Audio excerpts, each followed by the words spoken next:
राधे राधे भक्तों। स्वागत है आपके अपने चैनल मनमोहन क्रिएशन में। आज मैं आपको सफला एकादशी की कथा के बारे में बताऊंगी और उस पर किए जाने वाले कुछ उपाय, जैसे जल्दी विवाह के लिए, बिजनेस के लिए, आर्थिक तंगी को दूर करने के लिए।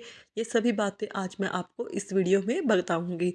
भगवान का नाम लेकर शुरू करते हैं। ओम नमो भगवते वासुदेवाय। सफला एकादशी या कोई भी एकादशी हो, उस दिन सुबह नहा धोकर हमें अपने मन में भक्ति का संचार कर लेना चाहिए। सुबह से अपने मन में सिर्फ ओम नमो भगवते वासुदेवाय मंत्र का जाप करना चाहिए।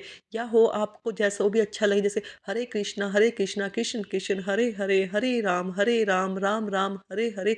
जो भी मंत्र आपको अच्छा लगे उस मंत्र का आप पूरा दिन उच्चारण करते रहें। आइए चलते हैं कथा की ओर। महाराज युधिष्ठिर ने पूछा, हे जनार्दन, पौष कृष्ण एकादशी का नाम क्या है? उस दिन कौन से देवता का पूजन किया जाता है और उसकी क्या विधि है? कृपया मुझे बताइए। भक्तसल्य भगवान श्री कृष्ण कहने लगे कि धर्मराज, मैं तुम्हें स्नेह के कारण तुमसे कहता हूँ कि एकादशी व्रत के अतिरिक्त मैं अधिक से अधिक दक्षिणा पाने वाले यज्ञ से भी प्रसन्न नहीं होता हूँ। अंततः इसे अत्यंत भक्ति और श्रद्धा से युक्त होकर करें। हे राजन, द्वादशी युक्त पोष किशोर एकादशी का महात्म तुम एकाग्रचित होकर सुनो। इस एकादशी का नाम सफला एकादशी है। इस एकादशी के देवता श्री नारायण हैं। विधि पूर्वक इस व्रत को करना चाहिए। जिस प्रकार नागों में शेषनाग, पक्षियों में गरुड़, सब ग्रहों में चंद्रमा, यज्ञों में अश्वमेघ और देवताओं में भगवान विष्णु श्रेष्ठ हैं, उसी तरह सब व्रतों में एकादशी का व्रत श्रेष्ठ है। जो मनुष्य सदैव भक्त एकादशी का व्रत करते हैं वे मुझे बहुत प्रिय हैं। अब इस व्रत की विधि मैं कहता हूँ। मेरी पूजा के लिए ऋतु के अनुकूल फल, नारियल, नींबू, नैवेद्य आदि 16 वस्तुओं का संग्रह करें। इस सामग्री से मेरी पूजा करने के बाद रात्रि जागरण करें। इस एकादशी के व्रत के समान तीर्थ, यज्ञ, ताप, तप तथा कोई भी दूसरा व्रत नहीं है। 5000 वर्ष तक तप करने से जो फल मिलता है उससे भी अधिक सफला एकादशी का व्रत करने से मिलता है। हे राजन, अब आप इस एकादशी की कथा को सुनिए। चंपावती नगरी में एक महिष्मान नाम का राजा राज्य करता था। उसके 4 पुत्र थे। उन सब में लुम्पक नाम वाला बड़ा राजपुत्र महापापी था। वह सदा पर स्त्री और वैश्यगमन तथा दूसरे बुरे कर्मों में अपना पिता का धन नष्ट किया करता था। सदैव ही देवता, ब्राह्मण, वैष्णव की निंदा किया करता था।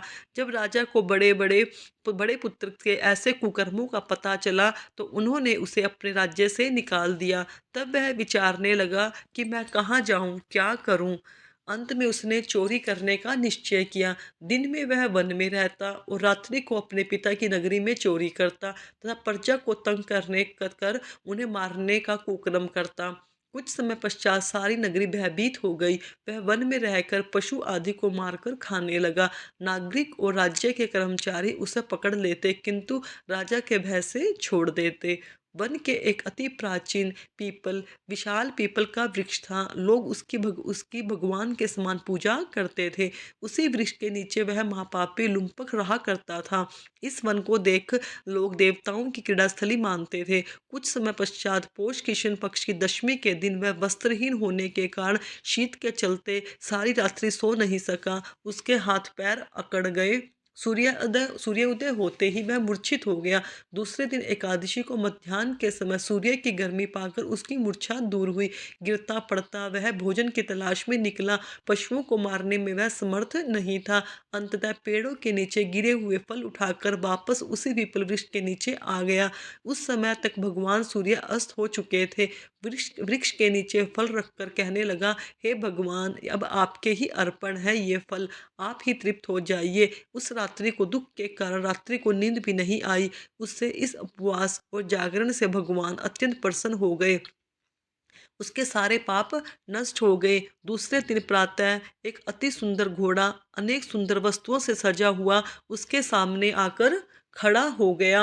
अनेक सुंदर वस्तुओं से सजा हुआ देखकर उसके सामने आकर खड़ा हो गया। उसी समय आकाशवाणी हुई कि हे राजपुत्र, श्री नारायण की कृपा से तेरे पाप नष्ट हो गए हैं। अब तू अपने पिता के पास जाकर राज्य प्राप्त कर। ऐसी वाणी सुनकर वह अत्यंत प्रसन्न हुआ और दिव्य वस्त्र धारण करके भगवान आपकी जय हो कहकर अपने पिता के पास गया। अपने पिता ने प्रसन्न होकर उसे समस्त राज्य का भार सौंप दिया और वन का रास्ता ले लिया।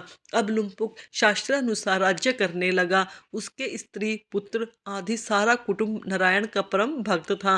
वृद्ध होने पर वह भी अपने पुत्र को राज्य का भार सौंपकर वन में तपस्या करने चला गया और अंत में बैकुंठ धाम को प्राप्त हुआ। अंततः जो मनुष्य इस पवित्र सफला एकादशी का व्रत करता है उसे अंत में मुक्ति मिलती है। जो नहीं करते वे पूंछ और सींगों से रहित पशु के समान हैं। इस सफला एकादशी का महात्म पढ़ने, श्रवण करने, सुनने से मनुष्य को अश्वमेध यज्ञ के बराबर फल प्राप्त होता है।